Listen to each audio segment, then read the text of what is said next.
السلام علیکم ورحمۃ اللہ وبرکاتہ۔ اعوذ باللہ من الشیطان الرجیم، بسم اللہ الرحمن الرحیم۔ اب جو آیات یہاں بیان کی جا رہی ہیں ان میں ایک ایسی کہانی کی طرف اشارہ ہے جس کی کوئی مثال اس قرۂ ارض پر نہیں ملتی۔ یہ واقعہ اس وقت ہوا جب مدینہ کے یہودی اسلام اور مسلمانوں کے خلاف اپنے تمام حربے استعمال کر رہے تھے، جھوٹے پروپیگنڈے کر رہے تھے، مشرکین کی حوصلہ افزائی کرتے تھے، جھوٹی خبریں اڑا کر لوگوں کے ذہن کو خراب کرتے تھے، حضور پاک صلی اللہ علیہ وآلہ وسلم کی قیادت کی توہین کرتے تھے، وحی اور رسالت میں شکوک پیدا کرتے تھے۔ ایسے مشکل اور خطرناک حالات میں یہ آیات نازل ہوئیں اور رسول اللہ اور مسلمانوں کو یہ سخت ہدایات دی گئیں۔ مقصد یہ تھا کہ ایک یہودی ملزم کے ساتھ انصاف کرو، اس پر چوری کا جھوٹا الزام لگایا گیا ہے، اور جن لوگوں نے جھوٹا الزام لگایا ہے ان کا فرض ہے کہ وہ اس کی تلافی کریں۔ یہ معاملہ کچھ یوں تھا کہ قتادہ ابن النعمان اور ان کے چچا رفع دونوں نے حضور کے ساتھ بعض غزوات میں حصہ لیا۔ ان میں سے رفع کی ایک ذرہ گم ہو گئی۔ انصار کے قبیلہ بنی ظفر میں ایک خاندان بنو ابیرک کے ایک شخص تامہ ابن ابیرک، بعض روایات میں بشیر ابن ابیرک کا نام آتا ہے، اس پر شبہ تھا کہ اس نے یہ ذرہ چوری کی ہے۔ ذرہ کے مالک نے حضور صلی اللہ علیہ وآلہ وسلم کے پاس یہ رپورٹ درج کرائی کہ تامہ نے میری ذرہ چرائی ہے۔ جب چور کو یعنی تامہ کو معلوم ہوا کہ اس کے خلاف رپورٹ ہو چکی ہے تو اس نے جلدی سے وہ ذرہ ایک یہودی زید ابن سمین کے گھر پھینک دی اور اپنے خاندان کے بعض لوگوں سے کہا کہ میں نے ذرا اس یہودی کے گھر پھینک دیا ہے اور وہ اس کے گھر سے ہی برآمد ہوگی۔ تم لوگ رسول اللہ کے پاس جاؤ اور یہ کہو کہ ہمارا بھائی تو بے گناہ ہے اور فلاں شخص چور ہے، اور ہم نے اس سلسلے میں معلومات جمع کر لی ہیں۔ آپ ہمارے آدمی کی برت فرما دیں ورنہ اس کی عزت خاک میں مل جائے گی۔ جب حضور صلی اللہ علیہ وآلہ وسلم کو معلوم ہوا کہ اصل میں ذرہ یہودی کے گھر سے برآمد ہو گئی ہے تو یہودی سے پوچھا گیا۔ اس نے اپنی برت ظاہر کی، لیکن یہ لوگ تامہ کی زور و شور سے حمایت کرتے رہے اور کہا کہ یہ یہودی خبیث ہے اور حق کا انکار کرتا ہے، اس کی بات کا کیا اعتبار ہے؟ تو آپ نے مجمع میں اعلان کر دیا کہ ابن ابیرک بے گناہ ہے، اس لیے کہ اس کے خاندان نے حضور صلی اللہ علیہ وآلہ وسلم سے درخواست کی تھی کہ قتادہ ابن النعمان اور ان کے چچا ہمارے ایک مسلمان خاندان کے گھر آئے اور اسے چوری کا ملزم بنا دیا، اور یہ کام انہوں نے بغیر ثبوت اور شہادت کے کیا۔ قتادہ کہتے ہیں کہ میں رسول اللہ کے پاس آیا، میں نے آپ سے بات کی اور آپ نے فرمایا تم نے جان بوجھ کر ایسے خاندان کے خلاف چوری کا الزام عائد کر دیا جن کا اسلام اور نیکی مشہور و معروف ہیں، اور بغیر ثبوت کے۔ یہ سن کر میری حالت ایسی ہو گئی کہ میں کہہ رہا تھا کہ میری تمام دولت چلی جاتی اور میں حضور صلی اللہ علیہ وسلم سے یہ بات نہ کرتا تو کتنا اچھا ہوتا۔ میں نے اپنے چچا رفع کو یہ بات بتائی جو حضور نے کہی تھی، تو رفع نے کہا کہ اللہ ہی مددگار ہے۔ اس پر زیادہ وقت نہیں گزرا تھا کہ یہ آیات نازل ہوئیں اور معاملے کی ساری حقیقت کھول دی گئی۔ ان آیات میں مسلمانوں کو سخت ملامت کی گئی جنہوں نے صرف خاندان اور قبیلے کی اہمیت میں مجرموں کی حمایت کی تھی، اور دوسری طرف عام مسلمانوں کو یہ حکم دیا گیا کہ انصاف کے معاملے میں یہ ہرگز نہیں ہونا چاہیے کہ اپنے گروہ کا آدمی اگر غلط بھی ہو تو اس کی بیجا حمایت یا طرفداری کی جائے، اور دوسرے گروہ کا آدمی اگر حق پر ہے تو اس کے ساتھ بے انصافی کی جائے۔ اللہ تعالیٰ نے ایسے حالات میں ایک یہودی کے واقعہ کے ذریعے امت مسلمہ کو عدل و انصاف کے راستے پہ ڈالا۔ اب ہمیں ان آیات کے بیک گراؤنڈ کا معلوم ہو گیا ہے، اس لیے ان آیات کو سمجھنے میں آسانی ہوگی۔ یہاں حضور صلی اللہ علیہ وآلہ وسلم کو مخاطب کر کے کہا جا رہا ہے کہ ہم نے یہ کتاب سچائی کے ساتھ نازل کی تاکہ آپ لوگوں کے درمیان اللہ کی اس کتاب کے مطابق فیصلے کریں۔ آپ کو سختی سے منع کیا گیا کہ آپ خائن لوگوں کی طرفدار نہ ہو جائیں اور نہ ان کی جانب سے دفاع کریں، اور آپ نے جو مجادلہ یعنی جھگڑا ان بددیانت لوگوں کی طرف سے کیا ہے اس پر اللہ سے مغفرت طلب کریں، وہ بڑا درگزر کرنے والا اور رحیم ہے۔ اس کے بعد اس ممانعت کو دوبارہ بیان کیا جا رہا ہے کہ جن لوگوں کی طرف سے آپ نے خصومت کی، جھگڑا کیا، دشمنی کی، وہ نہ تو آپ سے وہ تو آپ سے خیانت کر رہے ہیں، اور وجہ یہ ہے کہ وہ خائن ہے، اور اللہ خیانت کرنے والوں کو پسند نہیں کرتا۔ بظاہر تو انہوں نے دوسرے لوگوں کے ساتھ خیانت کی تھی، لیکن در حقیقت وہ اپنے ساتھ خیانت کر رہے تھے۔ ان کے اندر اس کے اندر ایک اور اشارہ بھی ہے کہ جو لوگ اللہ کے محبوب نہیں یا اللہ کو پسند نہیں، تو ہمیں چاہیے کہ کوئی ان کی حمایت نہ کرے، کوئی ان کی وکالت نہ کرے، کوئی ان کی طرفداری نہ کرے، کیونکہ ان کے جرم کی وجہ سے ہی اللہ نے ان کو ناپسند کر لیا۔ اب ان خیانت کار لوگوں کی تصویر کشی کی جا رہی ہے، ان کا پردہ اس طرح چاک کیا جاتا ہے، کہا جاتا ہے یہ راتوں کو جمع ہوتے ہیں اور اپنا جرم چھپانے کی سازشیں کرتے ہیں اور خیانت کرتے ہیں۔ لوگوں سے تو یہ اپنا جرم چھپا سکتے ہیں، مگر اللہ سے نہیں چھپا سکتے۔ اللہ تو اس وقت بھی ان کے ساتھ ہوتا ہے جب وہ سازشیں کرتے ہیں۔ رات کو خفیہ سازش کرنے کا انہیں کیا فائدہ ہوگا؟ اللہ تو اس مجلس میں ان کے ساتھ ہوتا ہے، ہر چیز اس کی نظر میں ہے اور اس کے قبضے میں ہے۔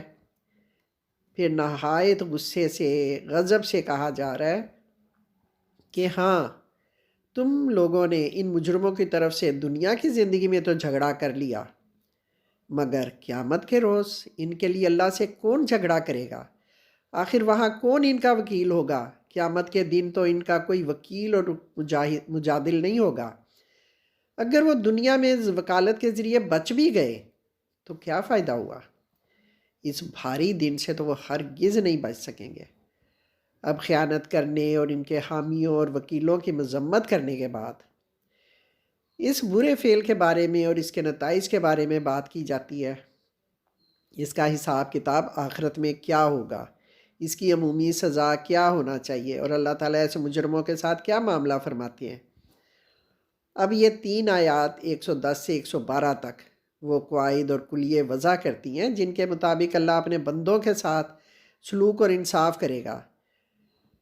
لوگ بھی اگر چاہیں تو اس کے مطابق سلوک کر کے اچھا معاشرہ تعمیر کر سکتے ہیں، اور انہی قواعد کے مطابق وہ اللہ کے ساتھ معاملہ کر کے اپنے آپ کو بچا سکتے ہیں۔ پہلی آیت میں معافی کا دروازہ چوپٹ کھلا رکھا گیا ہے کہ اگر کوئی شخص برائی کرتا ہے، کبھی کسی غیر پر ظلم کرتا ہے اور کبھی اپنے آپ پر ظلم کرتا ہے، تو وہ توبہ کر کے واپس آئیں تو وہ انہیں معاف کرنے کے ساتھ ساتھ ان پر رحمت بھی کرتا ہے۔ اس کا دروازہ کھلا ہے، اس پر کوئی گارڈ نہیں ہے۔ اللہ کا یہ اعلان عام ہے جس کے لیے کسی شرط کی کوئی قید نہیں ہے۔ جب بھی وہ شخص توبہ کریں گے تو اللہ غفور الرحیم ہے۔ دوسری آیت میں یہ اصول طے ہوا کہ ہر کوئی اپنے کیے کا خود ذمہ دار ہے۔ اس اصول سے ہر شخص کے دل میں خوف پیدا ہوتا ہے اور اطمینان بھی پیدا ہوتا ہے۔ خوف اس لیے کہ وہ اپنے اعمال اور اپنے کاموں کو درست کرے گا، اور اطمینان اس لیے ہوگا کہ دوسروں کے معاملات اور بدکاریوں کا وہ ذمہ دار نہیں ہوگا اور دوسروں کے جرائم میں اسے نہیں پکڑا جائے گا۔ تیسری آیت اس بارے میں بات کرتی ہے کہ خود جرم کر کے دوسرے انسان پر تھوپنا بہت ہی بڑا جرم ہے۔ اسے بہتان کہا گیا ہے۔ بہتان کے معنی یہ ہے کہ ایک پاک دامن شخص پر الزام تھوپ دیا جائے، اور گناہ وہ ہے جس کا اس نے ارتکاب کرنے کے بعد اسے بری الذمہ شخص کے سر تھوپ دیا۔ گویا اس شخص نے ان دونوں کو اپنے سر پر اٹھا لیا ہے، گویا ایک بوجھ ہے جسے یہ شخص اٹھا رہا ہے۔ اسلام ان 3 اصولوں پر اپنا نظام عدل استوار کرتا ہے اور انہی کے مطابق مجرموں کو سزا دیتا ہے، لیکن اس کے ساتھ ساتھ اسلام توبہ اور مغفرت کا دروازہ بھی کھلا چھوڑتا ہے۔ اس کے بعد اللہ تعالیٰ رسول اللہ پر احسان مندی کا اظہار فرماتے ہیں کہ اگر اللہ آپ کو نہ بچاتا تو آپ سازشیوں کے سازش کا شکار ہو کر کوئی غلط فیصلہ کر دیتے، لیکن اللہ نے وہ سازش سب کے سامنے بے نقاب کر دی جسے وہ لوگوں سے چھپانا چاہتے تھے۔ اسے وہ اللہ سے تو نہیں چھپا سکتے تھے، وہ چاہتے تھے کہ حضور کو سچائی، انصاف اور صراط مستقیم سے بدراہ کر دیں، لیکن اللہ کا فضل و کرم ہمیشہ آپ کے ساتھ ہے۔ کہا جاتا ہے کہ وہ غلط کہانی سنا کر تمہیں غلط فہمی میں مبتلا کرنے میں کامیاب ہو بھی جاتے اور اپنے حق میں انصاف کے خلاف فیصلہ کرا بھی لیتے، تو نقصان انہی کا تھا تمہارا کچھ بھی نہ بگڑتا، کیونکہ خدا کے نزدیک مجرم وہ ہوتے نہ کہ تم۔ اس طرح اللہ تعالیٰ یہاں حضور کو اطمینان دلاتے ہیں اور پھر اپنا فضل عظیم یاد دلاتے ہیں کہ اللہ نے آپ کو تاج رسالت پہنایا، آپ پر کتاب اور حکمت نازل کی، اور اللہ نے آپ کو وہ کچھ بتایا جو انہیں معلوم نہیں تھا۔ یہ احسان دراصل ہم سب پر بھی ہے کہ اللہ تعالیٰ نے اپنی آخری رسالت انسانوں کی ہدایت کے لیے بھیجی۔ اب یہاں نجوہ کی ممانعت کی گئی ہے۔ نجوہ کیا ہے؟ نجوہ یہ ہے کہ کوئی گروہ مجلس میں بیٹھ کر خفیہ سرگوشیاں کریں، مسلمانوں کے خلاف سازشیں کریں۔ اسی لیے کہا جاتا ہے کہ جب 3 لوگ ہوں تو 2 لوگ کان میں بات نہ کریں۔ محفل میں اچھی بات بھی اگر کان میں کی جائے تو اس سے بدگمانی پیدا ہو سکتی ہے۔ دوسرے سمجھتے ہیں کہ شاید ہماری برائی کی جا رہی ہے یا ہمارے خلاف سازش کی جا رہی ہے۔